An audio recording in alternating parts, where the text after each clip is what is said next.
Delhi hotel अग्निकांड मामले में एक बड़ा एक्शन लिया गया है। पुलिस ने होटल मालिक लवकेश बजाज को गिरफ्तार कर लिया है। इससे पहले जब पुलिस लवकेश के घर पहुंची थी तो वो वहां पर नहीं मिला था। वो घटना के बाद से लगातार फरार चल रहा था। पुलिस ने आरोपियों के खिलाफ लुकआउट नोटिस भी जारी किया था, लेकिन अब पुलिस ने उस पर शिकंजा कस लिया है।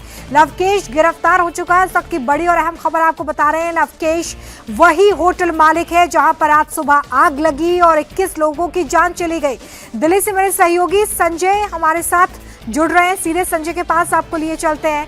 संजय, कैसे आरोपी की लोकेशन पुलिस को मिली, पुलिस ने कैसे पकड़ा, क्या डिटेल सामने आई है? जी बिल्कुल, घटना के बाद से ही पुलिस आरोपी की तलाश में जुटी हुई थी। पुलिस की कई टीमें बनाई गई थी जो लगातार उसके सभी संभावित ठिकानों पे छापेमारी की जा रही थी। अभी थोड़ी देर पहले ही आरोपी लवकेश बजाज को साकेत इलाके से गिरफ्तार किया गया है और उसको पुलिस के पास लगातार उससे जांच की जा रही है, पूछताछ की जा रही है घटना से संबंधित। चूंकि जिस तरीके से अग्निकांड में 21 लोगों की जान गई है और जिस तरीके से बिना एनओसी के पूरे होटल का संचालन किया जा रहा था, इस तरह के तमाम बड़े सवाल हैं जिससे उसे पूछे जाने हैं।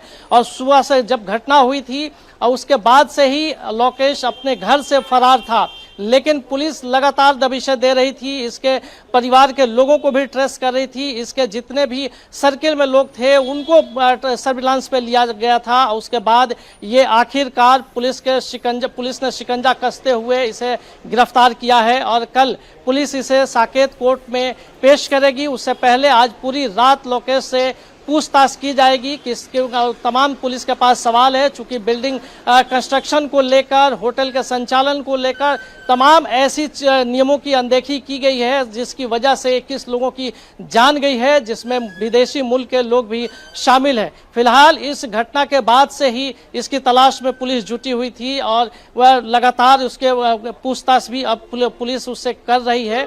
और इसके साथ साथ आपको बता दें कि जिस तरीके से घटना हुई है उस घटना को लेकर भी पूरे इलाके के अन्य होटल्स हैं वो भी पुलिस की निगरानी में है। सरकार उनको भी वेरीफाई कर रही है कि जो होटल्स इस इलाके में अन्य चल रहे हैं वहां पे फायर सेफ्टी के क्या इंतजाम किए गए हैं और होटल्स में एंट्री और एग्जिट का क्या प्रबंध है। इन सभी चीजों पे अब सरकार भी सख्त हो गई है ताकि जिस तरीके से घटना हुई है आगे इस घटना की पुनरावृत्ति ना हो। इसको देखते हुए पूरी तरीके से जो होटल संचालन किए जा रहे हैं उन पे भी शिकंजा कसने की अब सरकार की तैयारी है। रुमिता, चलिए, इस तरह की तैयारी हर बार की जाती है, लेकिन जब हादसे होते हैं, कार्रवाइयाँ होती हैं, उसके बाद सबक नहीं लिया जाता और इस वजह से इस तरह के जो हादसे हैं वो सामने आते हैं। लेकिन संजय, आज जो सवाल जवाब होंगे उसके बाद क्या ये माना जाए कि कुछ और लोगों पर भी गाज गिर सकती है, क्योंकि कई लेवल्स पर अनियमितताएं सामने आई हैं, नियमों की अनदेखी कई लेवल्स पे की गई है और बिना किसी साठगांठ के ये करना इम्पॉसिबल है।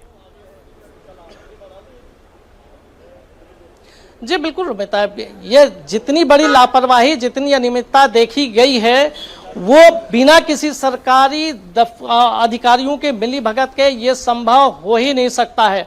चूंकि बेसमेंट में किचन चल रहा है, छोटा सा रास्ता है एंट्री और एग्जिट का, ग्राउंड प्लस 5 यानी 6 फ्लोर की पूरी बिल्डिंग है जिस बिल्डिंग से कोई दूसरा एग्जिट गेट नहीं है, एक स्टेयर है, एक छोटी सी लिफ्ट है। ये तमाम चीजें हैं जो कि बिना सरकारी मशीनरी के, सरकारी अधिकारियों के मिलीभगत के ये होटल इस तरीके से संचालित हो ही नहीं सकता है। और इसीलिए इस जो सरकारी मुलाजिम है उनके ऊपर भी सवाल खड़े हो रहे हैं। हालांकि इस घटना के बाद से अन्य जो होटल मालिक है वो बहुत सारे जो उसके आसपास के होटल से उसको बंद करके फरार हो चुके हैं। यानी कि अब घटना हुई है, हादसा हुआ है, जिसके बाद अब शिकंजा कसना भी तय है। लेकिन अब यहाँ बड़ा सवाल यह है कि क्या उन अधिकारियों के खिलाफ भी कार्रवाई होगी जिनकी जिम्मेदारी थी नियमों का पालन कराने का, नियमों को सुनिश्चित करने का, रेगुलर बेसिस पे होटल्स की चेकिंग करने की, फायर सेफ्टी को चेक करने का।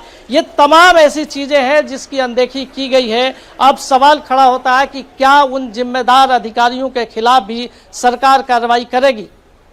अच्छा संजय, ये बताइए कि लवकेश बजाज के अलावा क्या कोई अन्य आरोपी भी इस पूरे मामले में बनाया गया है? पुलिस की तरफ से अभी जो छानबीन हो रही है क्या उसमें किसी और का भी नाम सामने आया है?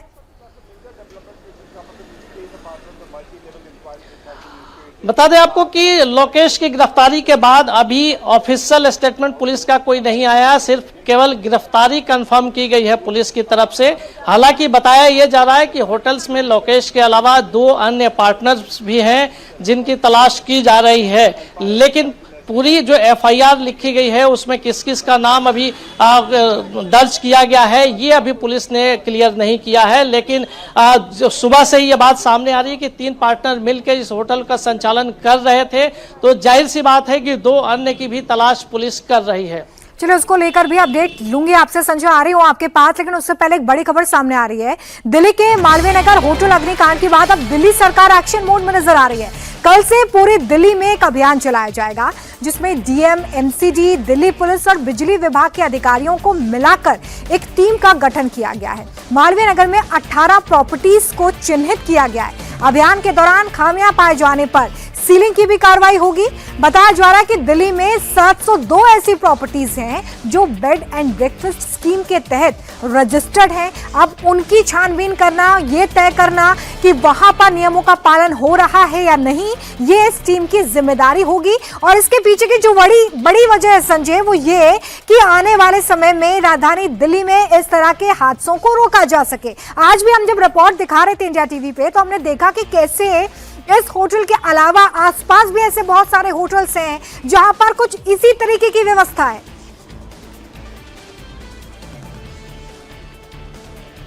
जी बिल्कुल रुमिता, जिस तरीके से घटना हुई है वो साफ लापरवाही का नतीजा सामने आ रहा है।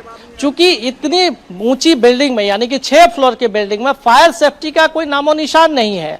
और यही नहीं, सरकार ने जो डिसीजन लिया है बाकी सत्यापन करने का अन्य बिल्डिंगों को जिन्हें बेड एंड ब्रेकफास्ट के स्कीम के तहत लाइसेंस दिया गया है, 2 बिल्डिंग को मैं खुद रियलिटी चेक करके आया हूं जहां पर फायर सिस्टम है ही नहीं। तो आप सोच सकती हैं कि कितनी बड़ी लापरवाही बरती जा रही है इस स्कीम के तहत रजिस्टर्ड होटल्स के संचालन में। यही नहीं, अन्य होटल्स की भी बात करें तो लापरवाहियां वहां भी है। लेकिन चूंकि आज घटना हुई है तो सरकार इस B2B स्कीम की बात कर रही है। इस स्कीम के तहत जो रजिस्टर्ड होटल्स है उनकी छानबीन की जाएगी। जाहिर सी बात है कि उनके खिलाफ एक्शन तो होना ही चाहिए, लेकिन जिन अधिकारियों ने लाइसेंस जारी किया, क्या उनके खिलाफ आज कार्रवाई होगी? ये जो लोग जिन लोगों ने अपने परिवार को खोया है इस हादसे में, वो सवाल पूछ रहे हैं कि आखिर किस तरीके से ये होटल का संचालन किया जा रहा है। बेसमेंट में किचन चल रहा है, जाने आने का रास्ता नहीं है, बिल्डिंग में फायर सिस्टम नहीं है। इस तरह के तमाम सवाल है जिसका सत्यापन तो जरूर करेगी सरकार, लेकिन क्या उनके खिलाफ भी कार्रवाई होगी जिन लोगों ने लाइसेंस जारी किया? रोमिता, बिल्कुल उम्मीद की जानी चाहिए कि इस तरह के लोगों पर भी कार्रवाई होगी, ताकि आगे कोई इस तरीके से नियमों को ताक पर रखकर उनकी धज्जियां उड़ाकर लोगों की जिंदगी के साथ खिलवाड़ ना करे। बहुत शुक्रिया संजय हमारे साथ जुड़ने के लिए और इस तमाम जानकारी के लिए।